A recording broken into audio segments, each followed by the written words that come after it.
Hello दोस्तों, नमस्कार। मैं रंजीत, आपका channel RK horror story Hindi channel में स्वागत है। अगर ये कहानी आप लोगों को अच्छा लगे तो लाइक, सब्सक्राइब, शेयर और कमेंट जरूर करें। धन्यवाद दोस्तों। बिना देर किए चलते हैं कहानी की ओर। दिल्ली सेक्टर 21 का भूतिया बंगला। दिल्ली का सेक्टर 21 बाहरी इलाके में स्थित एक आधुनिक कॉलोनी है। यहाँ हरे भरे पार्क, आलीशान घर और साफ सुथरी सड़कें हैं। लेकिन इस कॉलोनी का एक कोना रहस्यमयी और डरावना है, जिसे लोग भूतिया बंगला कहते हैं। ये बंगला एकांत में स्थित है और चारों ओर सूखे पेड़, झाड़ियों और गिरी हुई दीवारों से घिरा हुआ है। ये कहानी लगभग 20 ही साल पहले की है, जब ये बंगला नया नया बना था। इसमें रहने आए थे मिश्रा परिवार। पिता रमेश मिश्रा, माता सुनीता मिश्रा और उनकी प्यारी 10 साल की बेटी प्रिया। वे एक सामान्य खुशहाल परिवार थे और ये घर उनके लिए एक नए जीवन की शुरुआत जैसा था। लेकिन उन्हें क्या पता था कि ये घर उनके जीवन को हमेशा के लिए बदल देगा। घर में पहला दिन मिश्रा परिवार ने जब इस घर में कदम रखा तो उन्हें कोई अजीब बात महसूस नहीं हुई। लेकिन सुनीता को घर की बनावट कुछ अजीब सी लगी। उसे महसूस हुआ जैसे कि हर कमरे में कोई उसकी निगरानी कर रहा हो। उसने इसे अपनी कल्पना समझा और पति रमेश और बेटी प्रिया के साथ हंसी खुशी घर की साफ सफाई में जुट गई। धीरे धीरे घर को उन्होंने अपने पसंद के अनुसार सजाया और सब ठीक ठाक चलने लगा। लेकिन कुछ समय बाद सुनीता को घर में अजीब अजीब आवाजें सुनाई देने लगीं।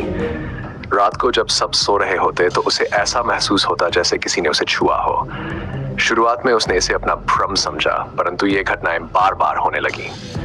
अजीब घटनाओं की शुरुआत कुछ हफ्तों बाद प्रिया ने भी कुछ अजीब अनुभव किया।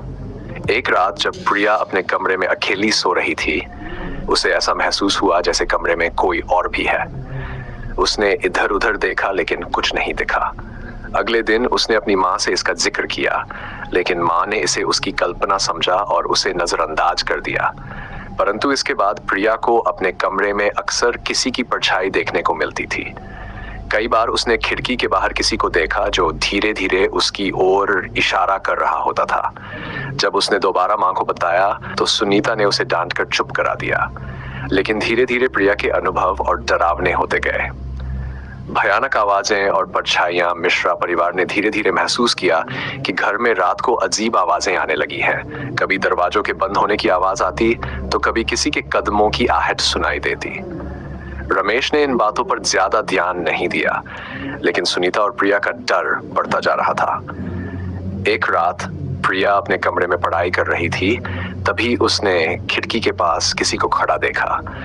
उसने डर के मारे अपने पापा को बुलाया, लेकिन जब तक वहां पहुंचे कोई भी नजर नहीं आया। रमेश ने डांटा कि वह बेवजह डर रही है, लेकिन प्रिया के लिए ये घटनाएं और भी भयानक होती गईं। रात का भयानक हादसा। एक रात प्रिया अपने कमरे में सो रही थी जब अचानक उसकी चीखने की आवाज आई। सुनीता और रमेश घबरा गए और दौड़कर उसके कमरे में पहुंचे। प्रिया डर के मारे कांप रही थी। उसने कहा कि उसने एक बूढ़ी औरत को देखा है जिसने सफेद साड़ी पहनी हुई थी और उसके बाल बिखरे हुए थे। वह औरत उसकी ओर इशारा कर रही थी और कुछ कह रही थी, लेकिन उसकी आवाज सुनाई नहीं दे रही थी।